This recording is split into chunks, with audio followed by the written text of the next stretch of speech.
If you enjoy the show, hit the like button, subscribe, and share it to your social media platforms.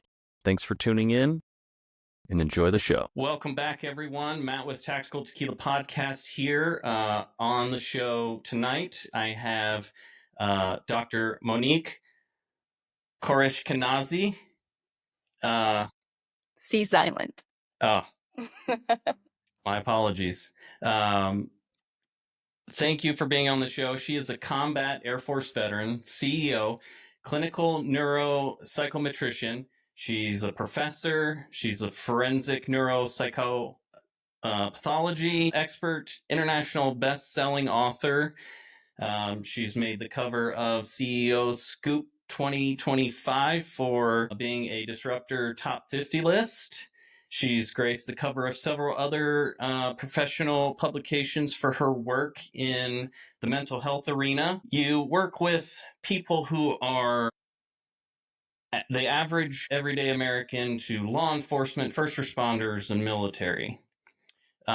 Is there anything that I missed? No, you didn't miss anything. Besides, I'm a mother. Oh, You didn't put that title on. Congratulations. Congratulations, my daughter's 19. Well, she's out. She graduated, so that's a Yeah, she congratulations. graduated. Yes, she did. Is she going to college? She is going to college. Oh, outstanding. Yeah, she's in her first year. She going to follow after her mother's footsteps? Don't know. Last time I talked to her, she wanted to join the military and be a pilot. So, Okay. yeah, Well, not too far. not too far.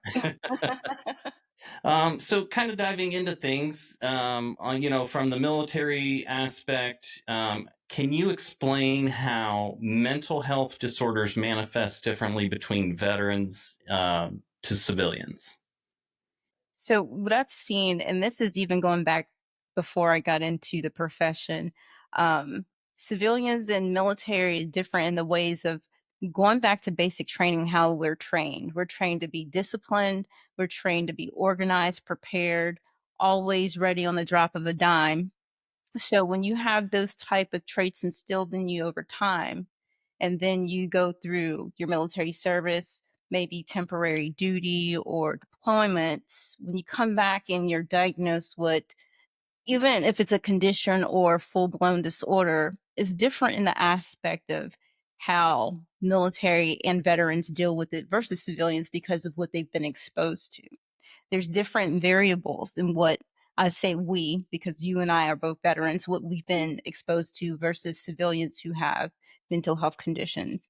I feel like even with service members and veterans, they're a little exacerbated because when we get severe mental health conditions or even have some type, whether it's anxiety or depression, we don't know how to deal with it because we have to adapt and overcome, right? And we have to do it quickly.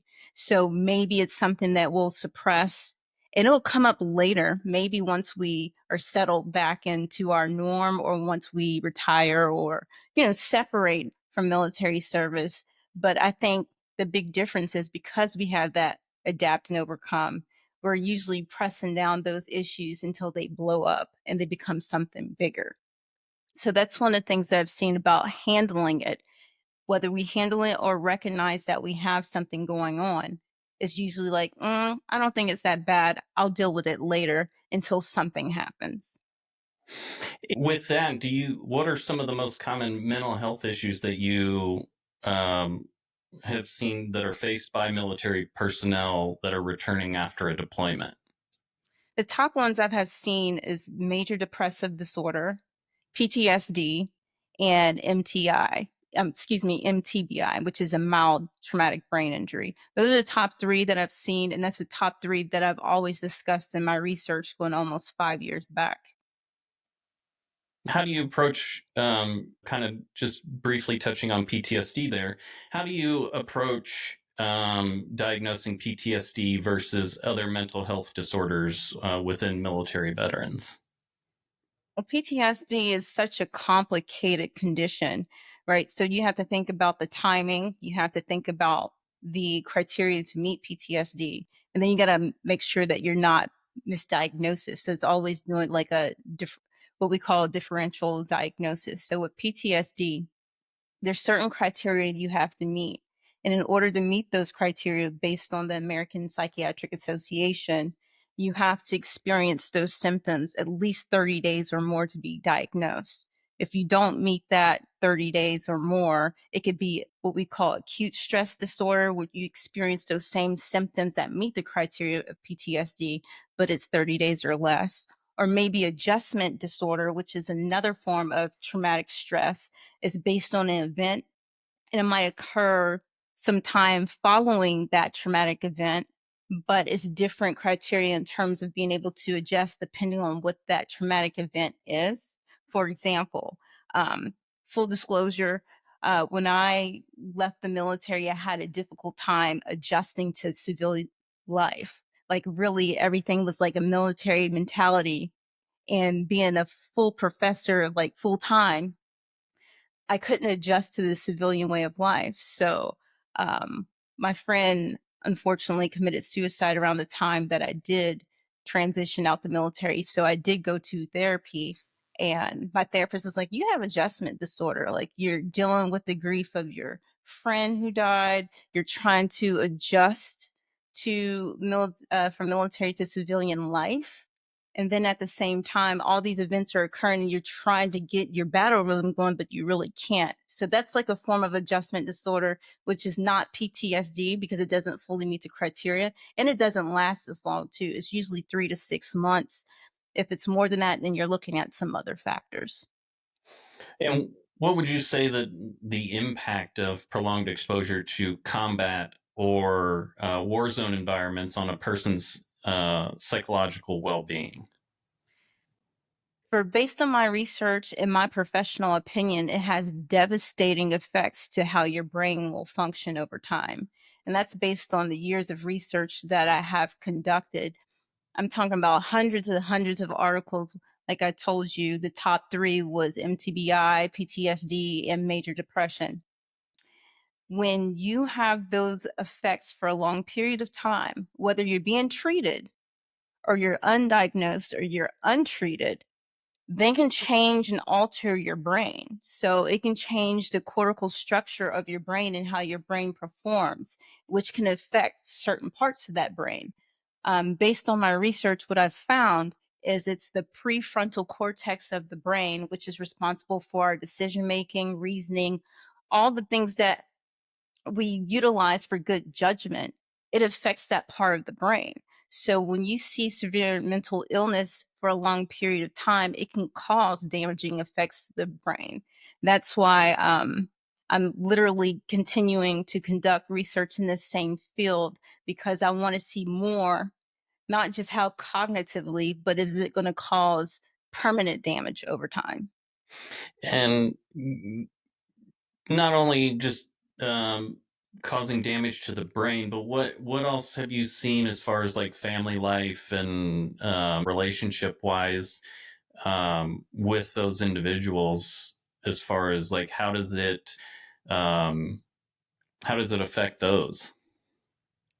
It depends. I would say a case by case basis, but what I see the commonality, because I also conducted evaluations too for people to assess to determine if they have a condition, if they do, the severity of it. So what I continue to see with the people that I've worked with, their mental health conditions will always impact their relationships, whether it's professional, personal, with their kids, with their spouses, because one, you got to deal with, especially with the variable of being a military service member.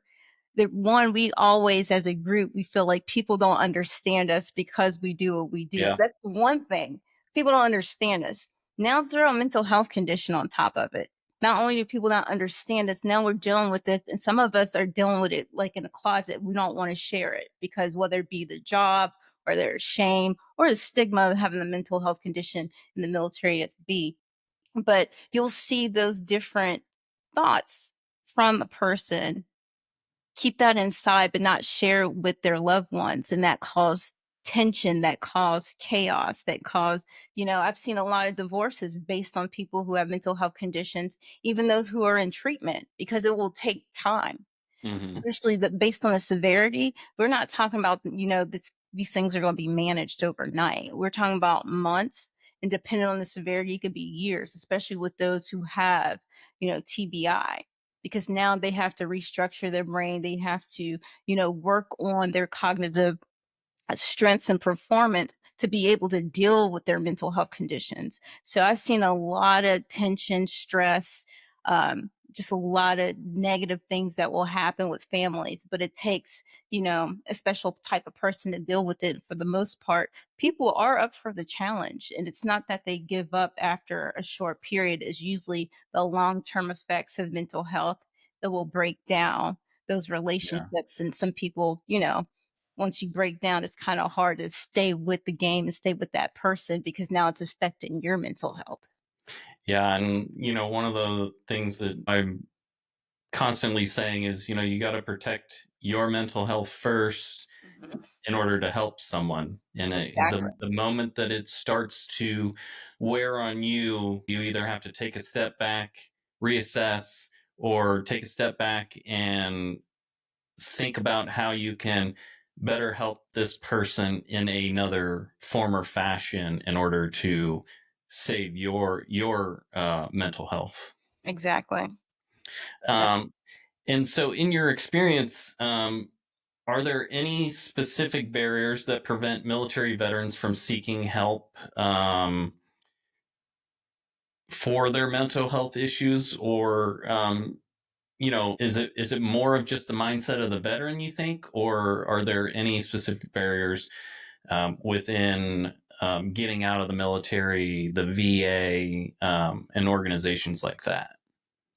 I will say it's not just the mind of the veteran. I think it's more the stigma. There's still a big stigma in the military about having mental health condition. And even though some veterans they come out, even those that have seen me to get evaluated, it's still that stigma once they get out. Because one, it's the fear of, will I lose my job? Especially if somebody's in a very, we call mission essential, job, or have a clearance. Those are like the top 2 that I'd see. I don't wanna have a mental health condition, or I can't disclose it.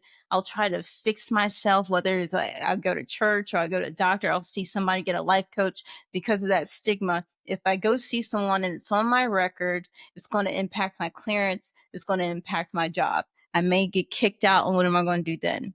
And then on the flip side with the veterans, it's like they still experience that same stigma. Like if I have a severe mental condition, now there's, employers that are asking, hey, they can't directly ask if you have a mental health condition, but if you're trying to apply for a job, again, another mission essential, some jobs actually have to require what kind of medication you're on because there's certain medications you can't take to perform a certain duty with that employer. So it's not like you have to disclose, but at the same time you do. So a lot of them are, they're paranoid about what is my life going to be like once I get out? Can I get a good paying job? Or if I'm diagnosed and I get a service connected disability and I have to disclose that to my employer, is that going to be held against me? Will I get the job? And if I do, will I be able to perform certain duties because now they know? And one other thing that I have seen as to why they don't report is also carrying a firearm because Mm. you know veterans, we love our guns. Not every veteran, not every military person, enjoys guns, but those of us that do enjoy our firearms, is there's also that stigma there that if we report it or if we go seek this help, then am I going to lose my gun? Am I going to lose my collection of guns or anything of that nature? So that's also definitely a I would say plays a decent part in veterans not reporting. That too. I've seen that as well. What role would you say does the sense of purpose or identity play in veterans' recovery after their service ends? I would say it's always that notion of being that strong, resilient individual. We always, no matter, and I think I can say that for most service members. We come in one way. We come in, we're trained. It's like a clean slate for us. Yeah, some of us come with our problems, but we get screened so strictly before coming in. It's like virtually our problems are minuscule based on the aftermath of everything we've been through, especially those with years of service that have been on multiple deployments, multiple TDYs, stressed out, leaving family, friends, kids, and then you come out. You always want to be that strong, resilient person. And if you're not like that, especially if you have a mental health condition or you're struggling mentally, it's like, oh, I'm weak. I can't show that I'm weak because if I'm weak, then I'm a failure. Nobody will look up to me, especially those who lead. So that's what I see a lot when it deals with mental health. I can see that, especially from those good leaders out there. Uh-huh. One of the things that they always look at is I don't ever want to fail. I don't ever want to fail the people that I am leading. And the moment that they feel like they're failing, then that just takes a toll on their mental psyche. Exactly. And that's why we've seen in the past a few, high ranking like generals commit suicide, high level officers commit suicide because of issues of what you just said, like leadership, being held accountable. If they fail at the mission, then they failed their people. Mm-hmm. Um, Kind of moving into more female side of things. How would you say, or can you discuss the unique mental health challenges faced by female veterans? I will say for female veterans, it's definitely tricky because biologically, we carry the children, right? We carry the Mhm. babies, and now we have to not only if we're in the military and we have children, we're dealing with the effects of being a mother and trying to complete the mission and trying to be a spouse if we're married and trying to have a personal life and take care of the home. That's one aspect of it that I see a lot. Women trying, especially those with multiple children in the military. They face it differently because of that. Also, biologically, we're different. We're programmed to nurture, to be more emotional in a sense. And some of those things, in addition to having children, can be exacerbated, especially if we feel like we're falling short in our duties, in our mission. Especially me, my whole career, for example, I was always in a male dominated position or squadron, whether it be finance, maintenance, special programs, intelligence. And to be honest, I never dealt with issues like having mental health issues in the military, and I never felt like I struggled to do the mission and complete my job. But that's not Mhm. to say that other women didn't, but it's also being competitive to show that we can do the job just as good as the men without being having that flag to, oh, you can't do that, you're not strong enough, you're not smart enough, you're a woman, what do you bring to the table? So I feel like those two, being mothers and competing, especially in male dominated fields in the military, is more of a struggle. And I see that women are more susceptible to having mental health conditions based over those things versus men. And would you even say that from the family side of that even postpartum, even though it's not necessarily the same as postpartum after pregnancy, but postpartum, once their kids are a little bit older and they deploy, it's that separation um, anxiety, I guess. Exactly. And you hit it on now. I'm glad you brought that up. So that's another thing, postpartum, which is definitely worse for military women, right? Uh, you have a baby. I don't know what the standards are now because I haven't been in. This makes 10 years that I've, transitioned out. But when I was in and I had my daughter, I had 6 weeks to get back into shape. And remember, at 6 months, you had that 6 months and you're not deployable. They tried to deploy me before the 6 months, but it didn't work out. But it's like you have the pressure of going back to your normal weight. You have the pressure of taking care of a newborn, whether you're breastfeeding, whatever you're doing. And then women who do have postpartum, it's not as high as you think. Women have what we call the baby blues. So it's parts of depression, Okay. and up to 80% of women who give birth will have the baby blues a few weeks after giving birth. However, if you continue to struggle and have those, same issues longer, then it can turn into postpartum. So you see that a lot, especially in military women, because of the pressure, to get back to work, the pressure to get fit to fight. But Mhm. like I said, I haven't been in over a decade. I know things have changed, and what I've heard is women are having longer periods of time to be able to stay home with the baby. I've even heard, I don't know what branch of service, and correct me if I'm wrong, but I've even heard some get 6 months to a year convalescent, and then the men get a little bit longer. It's not as long as the women, but some men are getting, longer time to be able to bond with the baby before they have to go back to work. But I'm Honest, not sure on, how long they get that convalescent leave, but I know it's longer than 6 weeks now.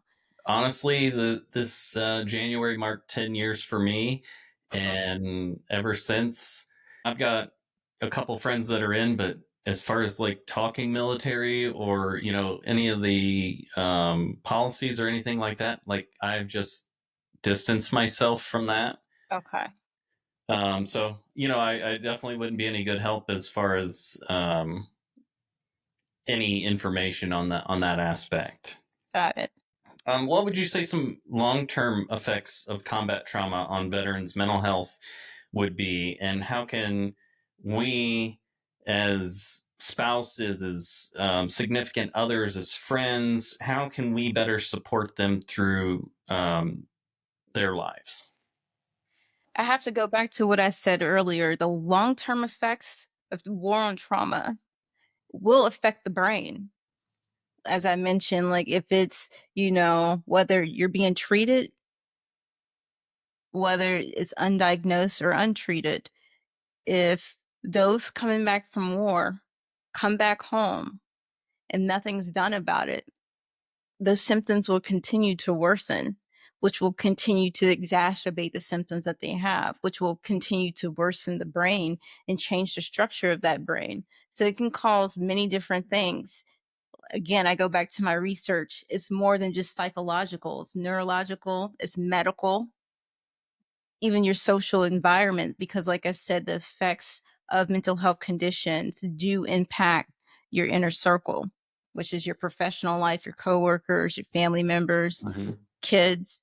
um I would say for it's easier said than done, but for family members just to be a great support system. We say this all the time, and it's all about the action, not just saying that you will be there, but you have to be active and interactive in your loved one's, journey to managing their symptoms and increasing, them having a positive, healthy life in the end.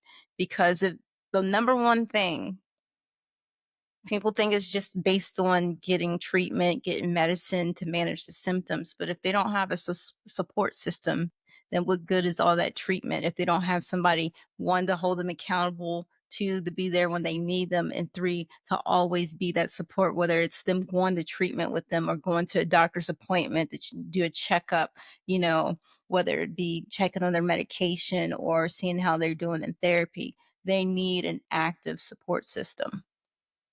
I would agree with that. And the same line also goes with those military members and their spouses or friends. When they deploy, having a good support channel back home and a good support system in order to make sure that their mind is right for where they need to be, which is in the fight and not having to worry about what is going on back at home, has always been one of those major stigmas that veterans and military deal with, is not having that good support channel or having a great support channel. Exactly. Um, and so, how would you say this flips over into just the average everyday person dealing with depression and other mental health issues? How would you say that it transitions over? How can those of us that have a significant other or have friends that are dealing with this, how can we help those individuals differently? I wouldn't necessarily say differently because treatment, no matter if you're a veteran, military service member, or civilian, it's all the same based on what your condition is. So it's I would say the same. They still need an active support system. I've worked with hundreds when I was started in school doing therapy, and then I ended with strictly doing evaluations. I've done over 200 evaluations, civilian, military, kids, older adults. And it's just key to have somebody there, whether it's your close friend or your spouse, somebody to be a support system, because I honestly feel that that could be the life or death of somebody. You can only do so much and feel positive and get through your therapy and, take your medication like you're supposed to. But if you don't have a social network, somebody that you can share with, and it can even be people in their group, like doing group therapy or going to group medical sessions. But not having that support system leads to loneliness and isolation. And now you're no better off with trying to manage your symptoms when you feel alone, and that makes you depressed on top of everything else you have going on. So having that active support system is really crucial. And just to kind of touch on what you just said, what about those individuals who they feel alone, but they don't like going to groups, they don't like going to therapy? What can someone that feels that way, what can they do to help themselves in order to one, feel better, but also not get into that funk of, do I want to harm myself, or do I want to harm others, or whatever the gamut of thought may be? What can they do to help themselves? Well, I will say I have met like a small percentage of people who are fine being alone. They're just introverted people who just love, whether, working alone, working remote, um, and they will do well if they don't want to interact and being part of society. It's one thing having social anxiety or not wanting to be around people. I've met people who actually are just fine being by themselves and thrive. So, and those are exception to the rule. They usually do well. They usually, adhere to their treatment, therapy, do whatever they need to do. But those who don't want to interact with others, maybe fear of judgment, embarrassment, shame, or anxiety, um, therapy can really help. Some people just feel like therapy's not for them, but it can be a stepping stone in getting them to open up to, at some point, maybe interact with others or maybe join a group therapy. Again, when I've done evaluations for those who are socially awkward or understand that they're socially awkward or have that fear, I will put recommendations that they do a social skills training, which is based on their age. There's groups that people have the same conditions and similar backgrounds as them, and they work together in a group over a period of time to get over those fears. And having somebody that you can relate to in that type of therapy, some people actually thrive in the end after being comfortable with being, around a group of people that they can share their ideas with, share their stories and relate to. That's one of the stepping stones to getting out there and getting in the real world and interacting with people. So, and that really works too, that type of training. So, And kind of getting, going back to veterans, what strategies can they use to help them reintegrate back to society while addressing their mental health needs?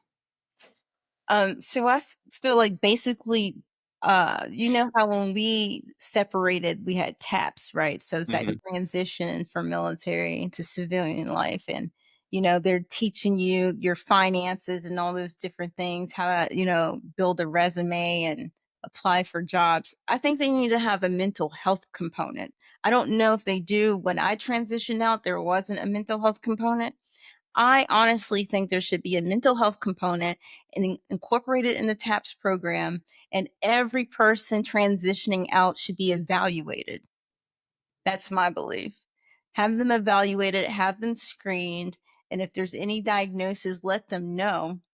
And that can help them with their VA process too, because they had to do that process once you're retiring and separating.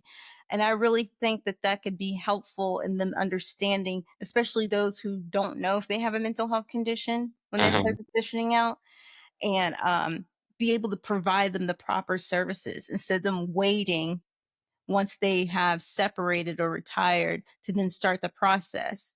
Have that component there and have it go straight to the VA. I think that would be so helpful. I agree 100%. When I transitioned out as well, there was no mental health portion, and it was just kind of like, oh, you sign off here, you sign off Mhm. with your equipment and everything, your dental and all that stuff, Okay. and it's just like, okay, but at what point am I going to be seen for X, Y, and Z as opposed to you know something that as soon as I get out anyway, I could just go to the dentist and. Right, right. And once you transition, you have to do the VA, and part of the VA is mental health anyway. Mhm. That process is even longer because there's such a reduced, limited amount of psychologists or psychiatrists that can do evaluations in the VA system. So I think having that liaison where you have that mental health program, you cover it, is almost like we would call it not only out processing, but slash training session. So if there's people struggling, they can have a sidebar and talk to the mental health professional to determine, hey, which way we need to go with this person. But at the same time, have everybody evaluated. Yeah, I think that would be a great addition for sure. It would be, I think, a tremendous help if we incorporated that, and I could see no better person to head it up but you. You know what? I just thought about that a few days ago because I still talk to veterans, even though right now, like I told you, I just moved. So I got to get up and running. And I still talk and consult with people. And I thought about that. Like, why do we not have that component? There's other things I think should be part of TAPS as well. But I think that's like the major thing. Like you said, we have medical, dental, that's part of it when you have to out process, get your records.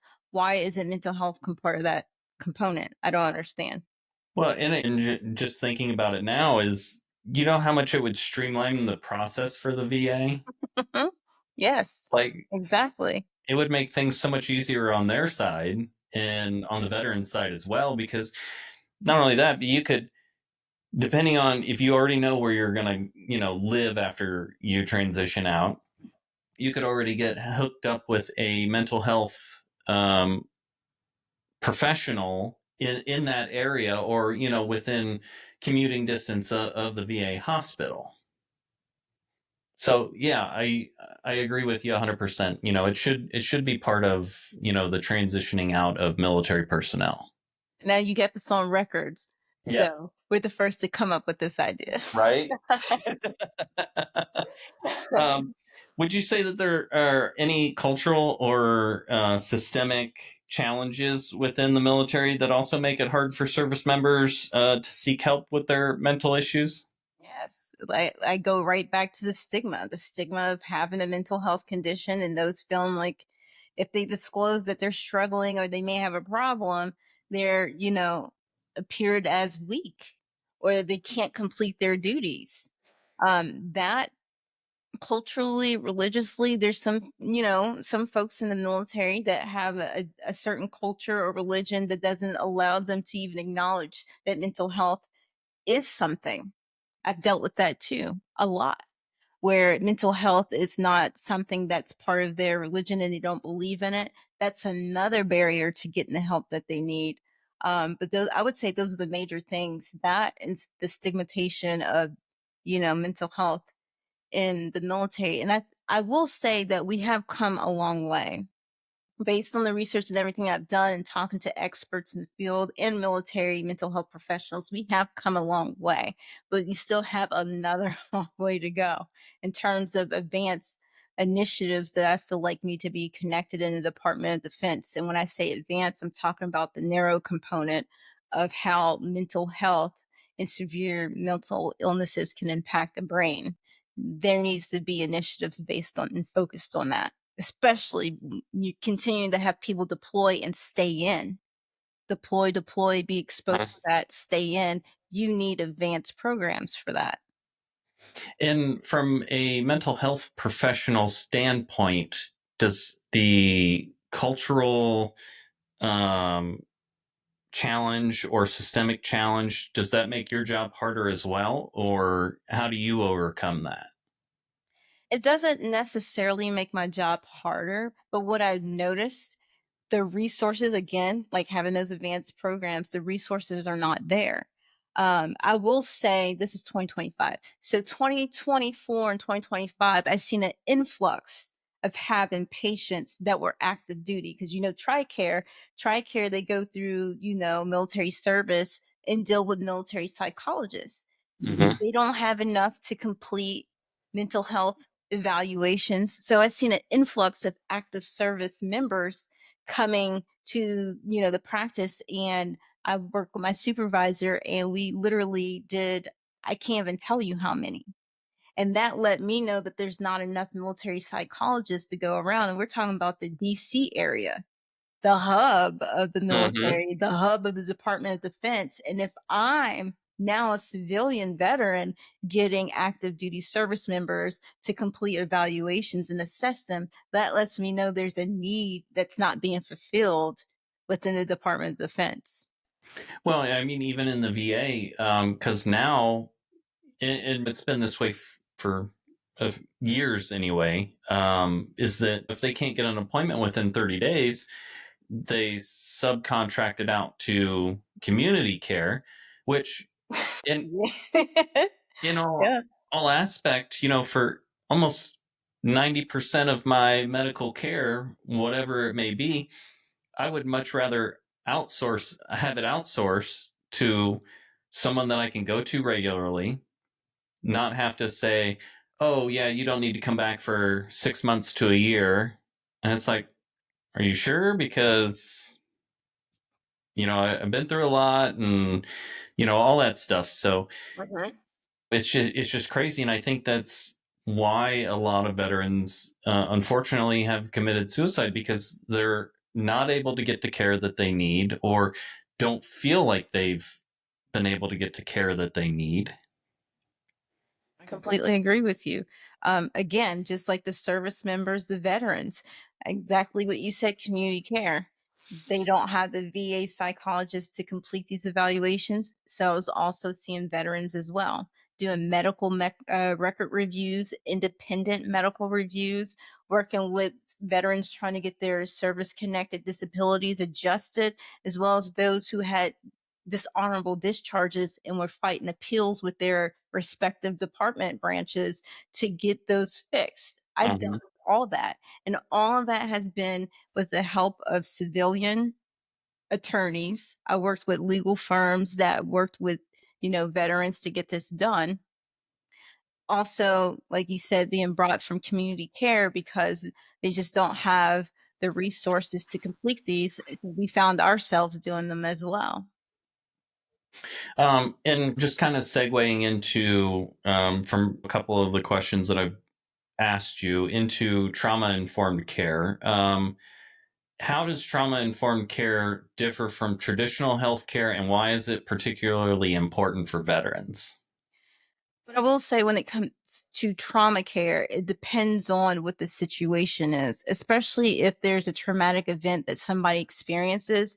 There's a different component to treatment. It's called the crisis intervention. So they have crisis therapy, intervention programs, and those who are exposed to trauma, they deal with those services first.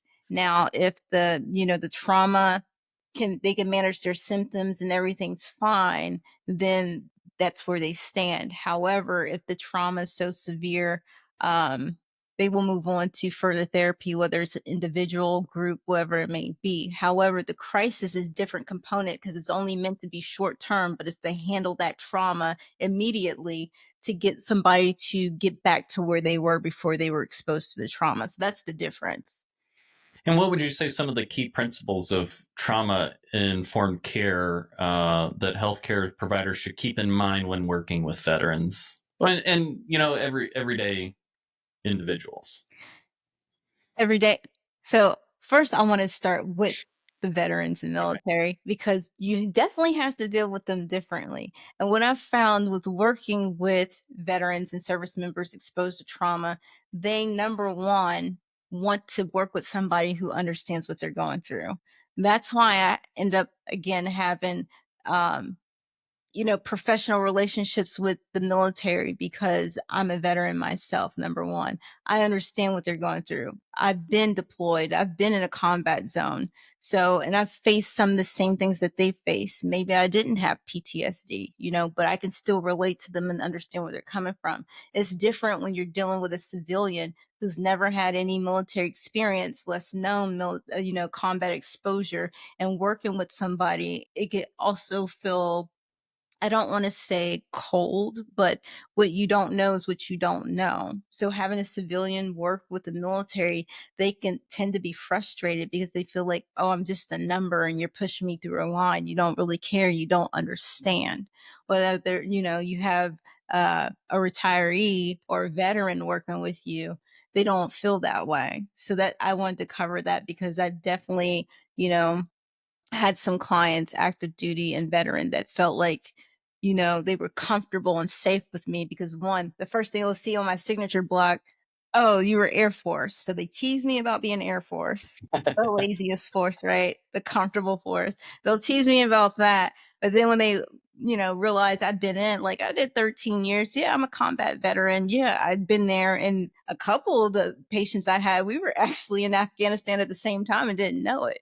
So it's like being able to share those stories and showing that you can relate to them makes them feel comfortable, safe, and they're more likely to share more with you. You can get to a more definitive diagnosis because if they give you more information, that's more information that you could work with to determine what type of assessments to give them, right?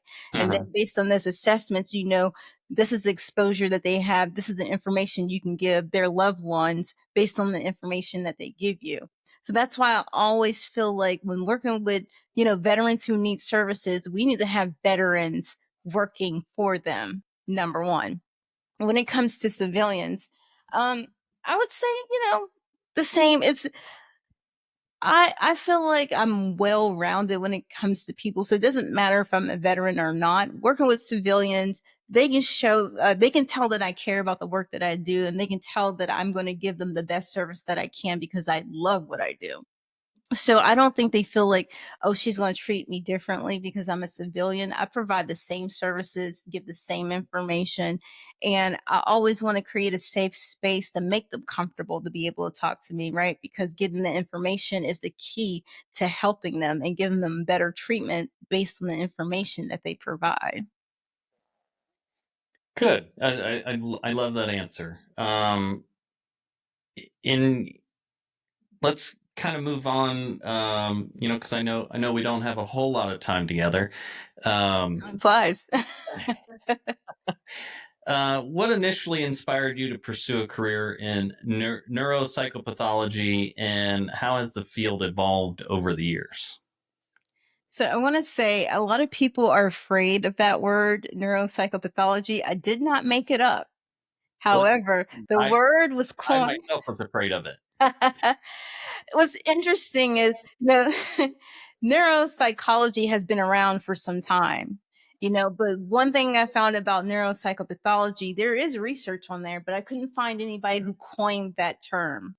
But if you break it down, neuro, brain, psych, the mind, pathology, disease, you're trying to find a cause of disease in medicine, you put it all together. Basically, you're trying to figure out how mental health conditions or psychiatric conditions are impacting the brain. So you're trying to find the causes. That's all that neuropsychopathology is. I add forensic to it because when I wasn't still in the military, but I was interested in psychology when I came back from Afghanistan. And so in 2018, I'm like, oh, I'm going to get my master's in psychology. So I started working on that. And my thesis was based on um, US servicemen, active duty men who went to Iraq and Afghanistan over a certain time frame.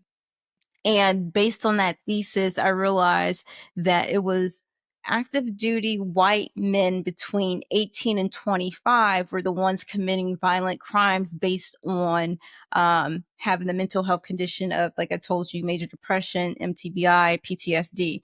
So I'm like, why is that? So many people have deployed. Why is it this particular group? So when I moved on to work on my doctorate in psychology, I did my dissertation based on neuropsychopathology. That's how I found the term. Because once I started looking at this group of men, I'm like, I'm going to look at this whole timeline from 2005 to 2016, those who deployed the OIF and, Operation Iraqi Freedom, Mm-hmm. Operation Enduring Freedom, these two campaigns, this timeline, and now I'm going to see what the deal is. So when I did the research for the dissertation, over 2 million of us deployed in that time frame. Over 50% of us came back with PTSD, major depression, and MTBI. And then out of that population, 50% were committing violent crimes, intimate violent partner abuse, abusing alcohol, abusing drugs, murder, committing all these violent crimes. And I'm like, why is this the case? And that's when I realized those who had MTBI, PTSD, major depression, some were getting treated, were not getting treated effectively because mental health professionals didn't know like the all encompassing condition. So they were only treating for one and not the other, right? And then I realized those that were exposed to combat, like directly exposed, those were the ones that were really committing the violent acts. So when I dug further, I found that those who were actually tested and were evaluated, they had their brain structure had changed over time because of the effects of combat exposure, then not being effectively treated or untreated or undiagnosed. It was really changing the way their brain was functioning. I go back to the prefrontal cortex of the brain. That was the one that was highlighted. And that again affects your reasoning, your ability to make good judgment, only thing. And so you're making these acts. However, what I did find was only 1% did not have criminal responsibility for their acts based on their conditions. The rest of them were getting arrested and then, going 11's worth after their sentence. Mm-hmm. That's where neuropsychopathology came from. But then I put forensic in front of it because I want to know how all these things are happening and what we're doing in a legal setting to circumvent the issue.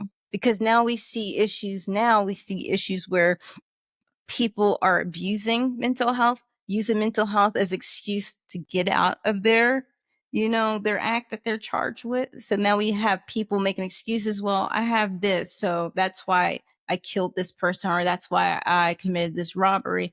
But there are those who are really, really struggling with severe mental illness. And at the time, they might have a psychotic episode or some type of episode where they don't realize or understand what they're doing, and they're truly suffering.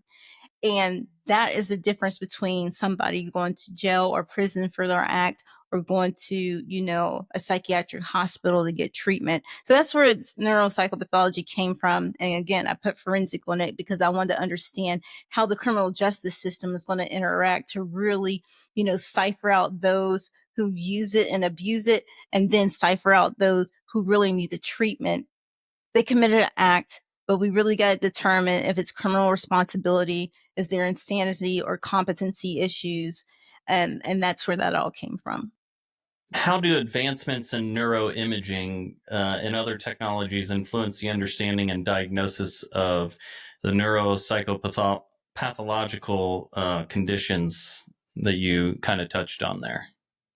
So I'll go back to the research. So that's what had me really look at neuroimaging as a component because, again, when I completed my research, I did it on a meta analysis. So that's basically an amalgamation of journals and then combining all the statistical information together to come up with either a hypothesis or answering the research questions, right? But what I realized is we need neuroimaging to really decipher the people who are mentally ill versus those who, I won't say that are being deceptive about their conditions. But again, like we go back to altered brain structures. Mm-hmm. Your brain has a structured, altered structure over time. It's going to come up on neuroimaging. For example, um, those who have issues with their prefrontal cortex, something like a functional MRI is going to look at the brain activity in that area and see what's really active and what's not, because the functional MRI is looking at the functional activity so you can see the blood flow. Another example would be those diagnosed with schizophrenia. So those who are diagnosed with that, you're going to see, we call it hypofrontality. You're either going to see hypofrontality of the brain or hyperfrontality of the brain, meaning excess of overworking dopamine. We call it the dopamine hypothesis, which is those who are diagnosed with schizophrenia usually have excess dopamine, and that's why they're in those states when they have either psychotic episodes or an episode of schizophrenia, whether it's disorganization, disorganized speech, whether it be, paranoid hallucinations, auditory hallucinations. So that neuroimaging is going to be just as important as that evaluation, because if you have the diagnosis, all right, this person is diagnosed with this, but what does the imaging say? The imaging can align with that. Again, a person with ADHD, you're going to see some hyperfunctioning in certain aspects of the brain. You use that imaging to support that along with the, evaluation and diagnosis, and it gives you a more definitive answer what's going on with that individual. Um, and so, kind of going into a little bit of diagnosis, how close would you say that we are to being able to diagnose CTE within living patients? I think that question would be more for a neurologist than for me.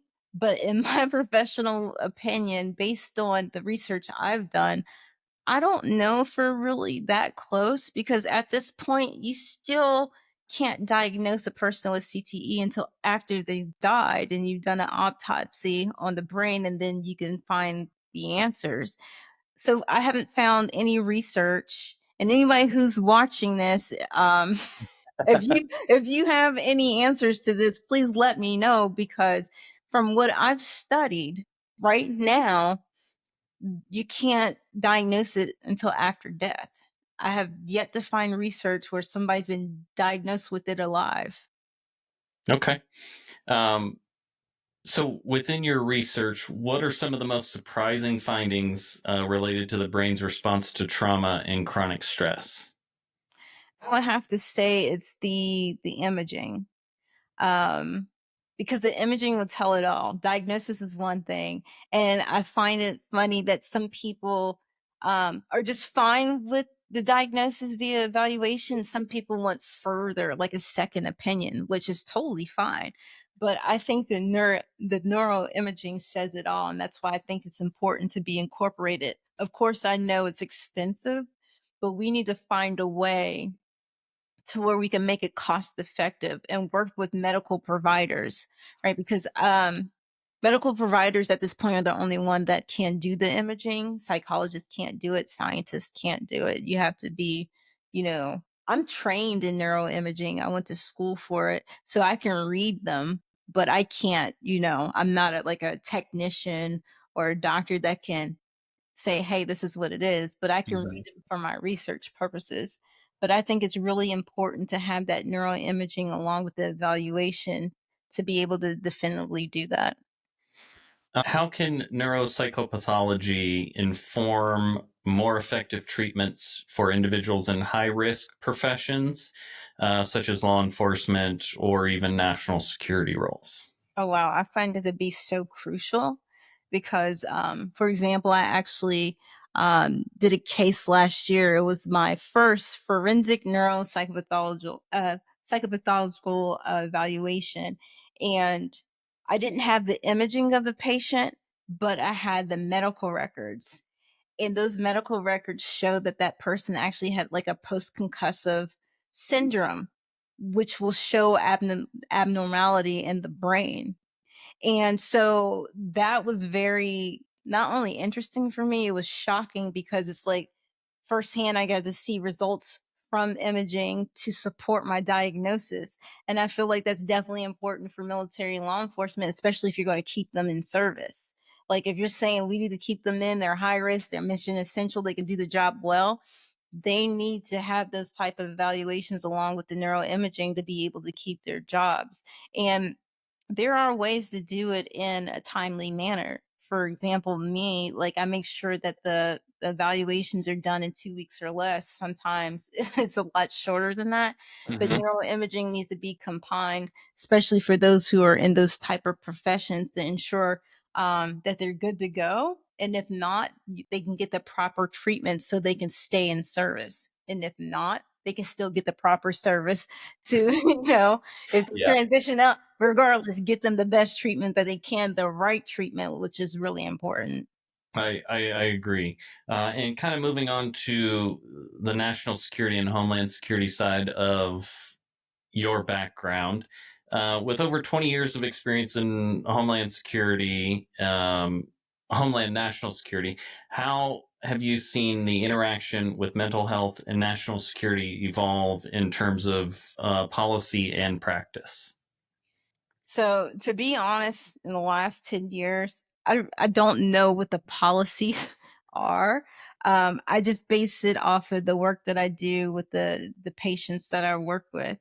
And I know there's definitely initiatives that have came through the pipeline within the last 10 years. There's a couple of new programs that I don't want to say because I don't remember their names, but there's three and they're all related to neuro and they're all based in the national capital region, but they're really focusing on cognitive performance, enhancing cognitive performance and improving brain functioning for military service members. But the thing is, those 3 organizations that I mentioned that I don't know the names of, I can't even think of it, it's crazy.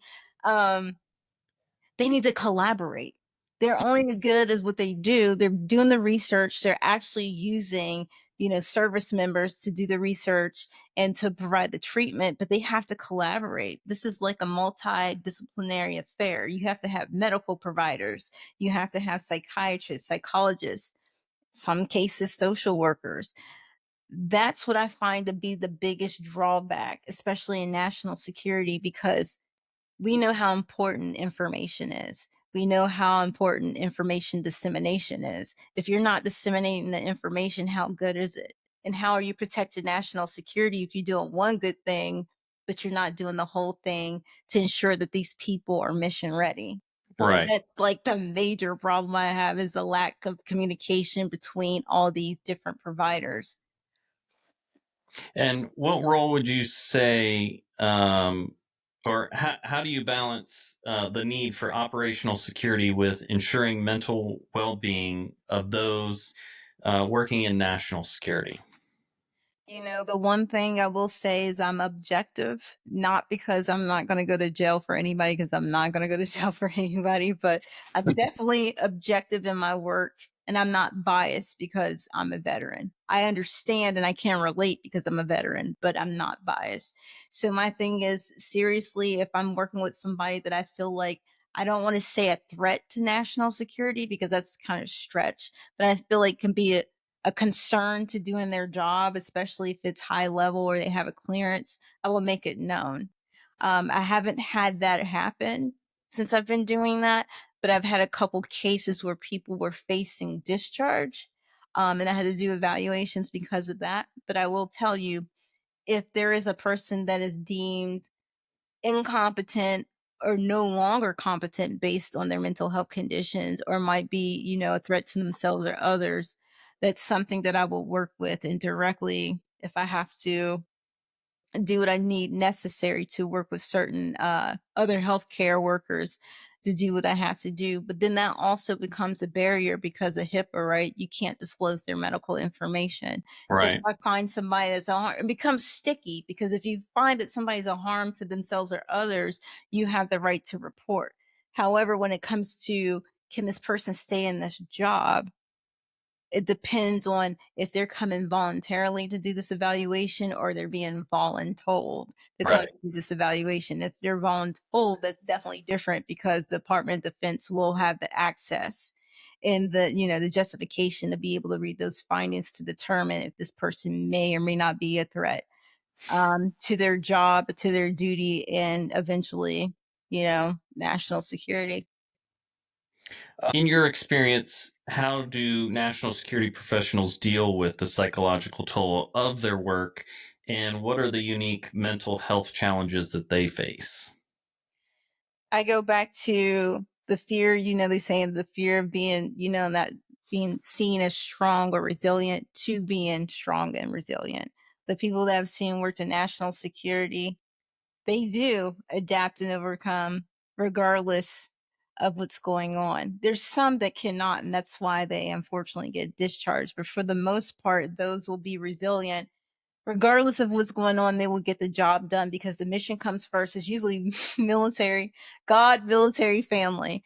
I've seen a lot do what they have to do to get the job done, regardless if it's sacrificing their mental health or their, overall health, they'll do it.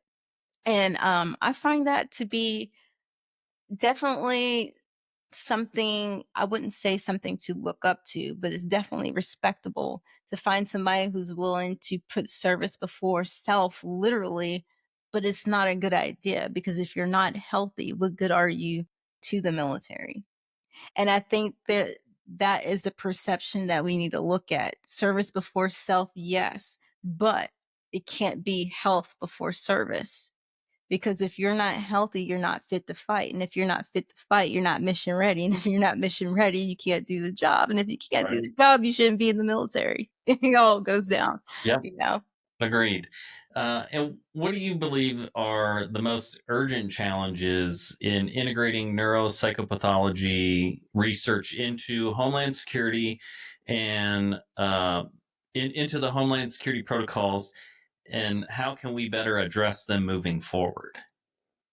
I will say we have a lot of different research organizations, especially those connected to the American Psychological Association. There's various military components where military research is being completed, from public policy, military psychology, military neuropsychology. So there's a lot of research being completed. However, I go back to the communication. Like, you have to, if you're going to incorporate the research, you have to incorporate the medical experts. You have to have everybody on one accord. I would recommend a task force. We have task force for everything in the military, right? Have a task force that's working with the research and then the clinical experiments and the medical professionals, and then having Mhm. certain national security leadership on that team to show how all this is combined together, how this all makes sense, and what they can do to improve their policies to, in return, you know, create advanced programs and actually be implemented. I feel like we look at national security threats as our adversaries, our weaknesses, our lack of resources, but we never look at a national security threat, mental health. That's one of the biggest threats that we have to national security. We do. And we Yeah, don't look at it that way because we're looking at things that are invading on our country and not looking at the people that are suffering that you have on the lines to protect yeah. the country. So, Well, one of the things I think we always fail to do is we always fail to look within first. We always look outward. well, yes, there you go. And so, Yeah. what do you feel both professionally and personally, if you don't mind answering on the personal side, is the cause of the decline of mental health in our country Overall, or focusing on the military. overall? Oof, but that's pretty loaded. Um, I will say I think we're like virtually the same age. Growing up, mental health wasn't a thing. Nobody talked about it. Nobody really understood it. I don't, I know that evaluations existed, but there's people walking around our age that were diagnosed with ADHD because they had it all their lives, but nobody knew what it was, right? Hmm. And now I look at it as we're going in the right direction because we're seeing a lot of mental health crises over the way. We're going in the right direction, but then COVID happens. And I feel like COVID-19, the pandemic, was like the biggest mental health crisis because now we have people sequestered, we have them isolated, we have them on lockdown for months. Mm-hmm. You can't go anywhere, you can't do this, you got to wear a mask, you got to, be 6 feet. And you got to think about people.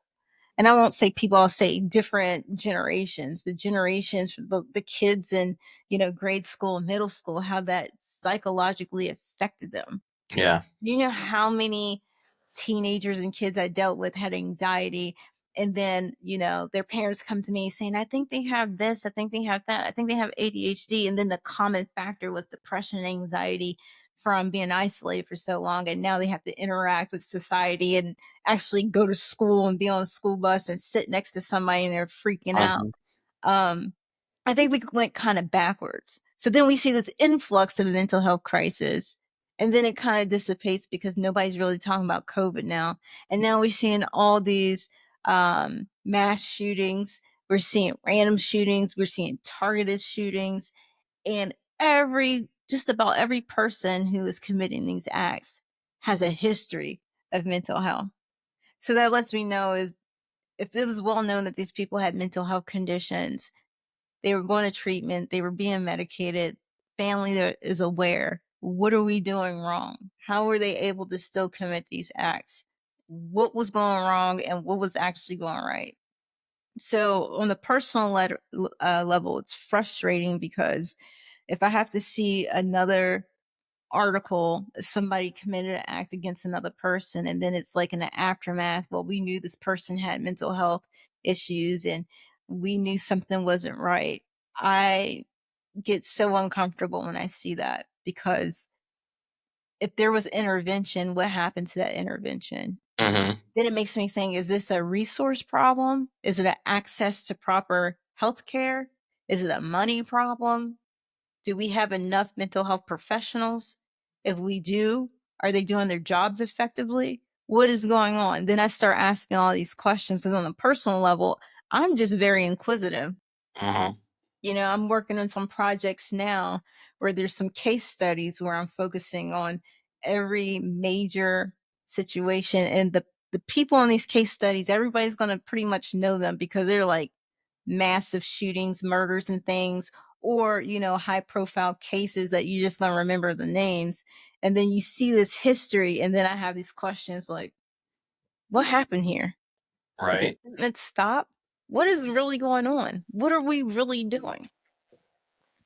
And And then it goes back to the criminal justice component. Okay, some of them are in the system, they have a history of being in the system, Mm-hmm. and they're committing these acts based on their mental health thing. So now becomes criminal justice, healthcare, resources, money, and then it's like, if you're having all these variables, are we really going to be able to stay on top of this?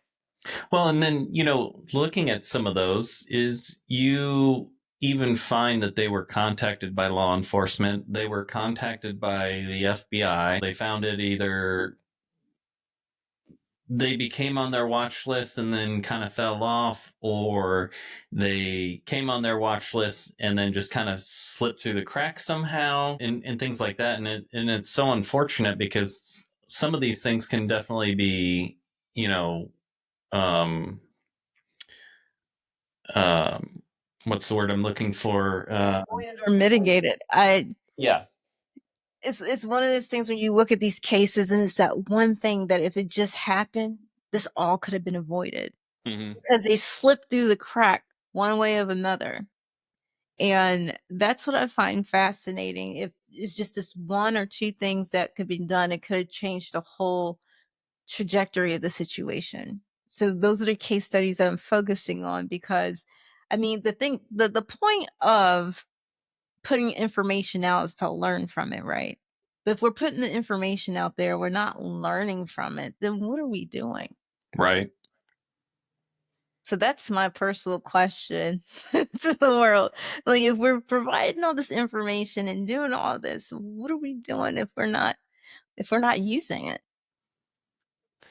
What 3 tips would you give just the everyday person?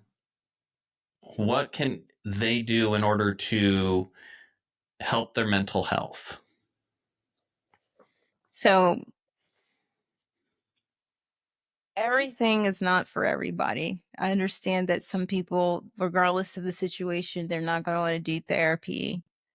Maybe they don't believe in, mental health professionals, or maybe they don't want to do group. I would start with doing things to improve yourself, because the science and the research shows that if you improve your health, you will improve your mental health. For example, I preach this to my people all the time, and it's simple.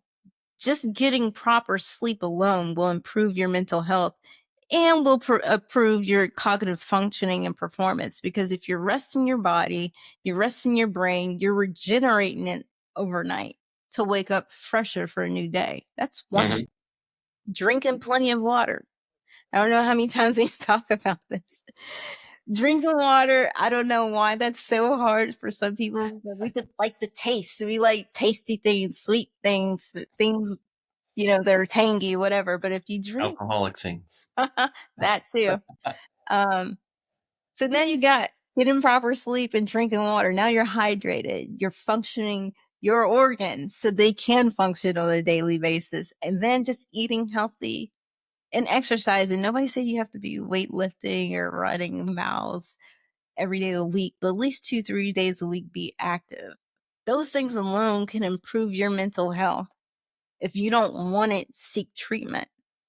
And then it's understandable that people who do have more severe problems, not only do they need to do those things, eat healthy, exercise, drink water, sleep, they will need the extra assistance. But what they don't realize is just doing those things alone, in addition to doing their treatment and take their medication, it would be life changing. Life changing. And it's just that simple. Those were the tips that I would give, because I give them all the time when I so.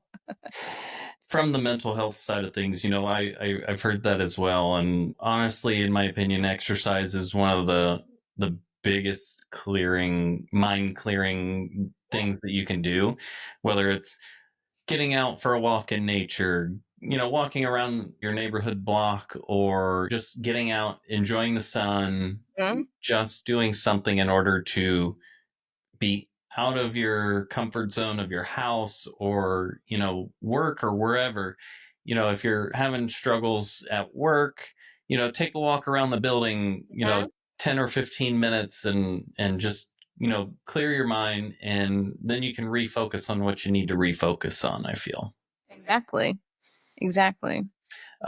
So real quick, is there anything coming up for you? Do you have any books in the works? Anything that you'd like to put out there? Well, I do have some major projects coming up in the fall, this fall coming up. Uh, I can catch you for another episode and let you know as we get closer. I would love So it. I do have that coming up. I do have some more research coming up, focusing on the clinical. As I told you, I've been doing meta-analysis. Now I'm going to be focusing on the clinical aspect of it. But yeah, wait for that big announcement about what's happening in the fall. I'm looking forward to it and can't wait. Where can everyone find you on social media? Where can they find you if they need help, or looking for services? So I don't want to say have everything, because I know there's new social media out there, like some things I don't even know, but I'm actually on LinkedIn. I'm on Twitter. I'm on Instagram. I have a Psychology Today page, my business website. If I try to give them the name, they're not going to remember because how long my name is. But if you copy and paste my name, basically you can find all my social media. Yeah, and I think I said my official website. I have that too, so that's how you can find me. And then I have my business email address. So if you need to send me an email, it's on the bottom of my official website. Okay, perfect. Thank you, everyone. Monique, I appreciate your time, and I appreciate you diving into what you do and how it affects veterans, Homeland Security, national security, fields and just the everyday person's mental health. Mental health is definitely one of the bigger issues that not only our country faces, but the world faces, as we travel into the future. So we definitely need more professionals like you.